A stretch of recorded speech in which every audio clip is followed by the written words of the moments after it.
Na ripoti za TRC Mzundu TV zinatokea hapa ndani ya viunga hivi vya shule ya msingi Nyerere, na lengo kubwa la kusafiri umbali mrefu kufika hapa ndani ya shule hii ya msingi Nyerere ni kuja kwa ajili ya kuhudhuria mafunzo ya hisabati yanayowalenga walimu wakuu wanaopatikana ndani ya kata 21 zinazounda halmashauri ya wilaya ya Handeni. Tupo na wawezeshaji huko madarasani, lakini tunatarajia kuwa na wageni mbalimbali ambao watafika hapa kwa ajili ya kushuhudia ama kuhudhuria mafunzo haya yanayohusiana na somo la hisabati. Walimu wakuu hasa wale wanaofundisha masomo ya hisabati wanaenda kujengewa umahiri namna ya kufundisha somo la hisabati. Lakini mbinu gani ambazo zinatakiwa kutumika, zana zipi zinazotakiwa kutumika kwa ajili ya kufundisha somo la hisabati ili kusudi kuweza kuondoa ile dhana nzima iliyojengeka miongoni mwa wanafunzi na jamii nzima kwamba somo la hisabati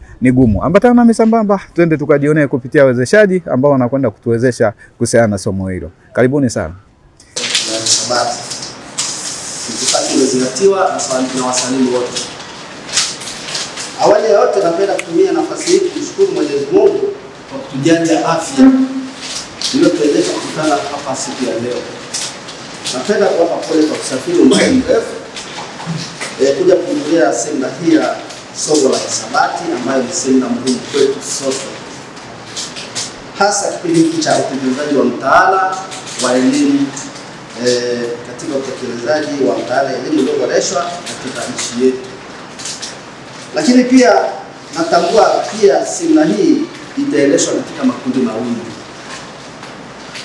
Kundi la kwanza mafunzo ya siku moja ambayo yatafanyika tarehe 1 mwezi wa 12 ambayo siku ya leo kwa viongozi kwa namna ya kusaidia walimu wanaofundisha somo la hisabati ambao wahusika ni walimu mkuu ambao tuko hapa siku ya leo 21, ndio Lakini pia kundi la pili ni walimu mahiri wa somo la hisabati. Mafunzo hayo ni ya siku 4 ambayo itaanzia tarehe 2 hadi tarehe 5 mwezi wa 12. Kwa maana kesho mpaka siku ya Ijumaa. Kwa makundi yote mawili imearifiwa kwamba watahudhuria wanasemina wasiopungua 105 ambao kati yao 21 ni walimu wakuu na walimu 84 ni walimu mahiri wa somo la hisabati kutoka shule mbalimbali za wilaya yetu.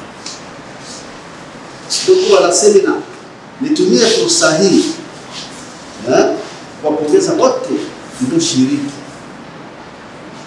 kwani ni fursa nzuri kwenu kupata ujuzi na mbinu mpya za kufundisha somo la hisabati. Lakini pia ndugu wana semina, nimeelekezwa semina hii mtajifunza mambo mbalimbali kama umuhimu wa kuwashirikisha viongozi wa elimu katika mafunzo ya uboreshaji wa ufundishaji na utekelezaji wa somo la hisabati, usimamizi na utekelezaji wa shughuli za viwaka. Lakini kuna kubainisha changamoto zinazopelekea ufaulu duni katika somo la hisabati. Kingine ni mikakati ya namna ya kuwasaidia walimu kuboresha ufundishaji na ujifunzaji wa somo la hisabati. Kingine ni namna ya kuandaa zana bora za hisabati na mambo mengine mengi yanayohusu somo la hisabati. Ndugu wana semina, ni imani yangu kuwa mtasikiliza kwa makini mada hizi zote ili mpate uelewa wa kutosha utakaosaidia kufundisha umahiri wa somo hili la hisabati. Ndugu wana semina, ni matumaini yangu pia mafunzo haya yatakuwa chachu ya mabadiliko ya elimu hususan katika somo la hisabati katika halmashauri yetu. Aidha, na waagiza walimu wakuu, walimu mahiri wa somo la hisabati kwa kushirikiana na viongozi kutoa mrejesho wa mafunzo haya kwa walimu wengine wenye shule na kata zenu wiki moja baada ya mafunzo haya kukamilika, ili ujuzi huu uendelee katika shule zetu zote. Baada ya maelezo haya, nasema sasa semina ya maelekezo kwa viongozi na walimu mahiri wa somo la hisabati katika halmashauri ya wilaya ya Handeni imefunguliwa rasmi. Asanteni kwa kunisikiliza.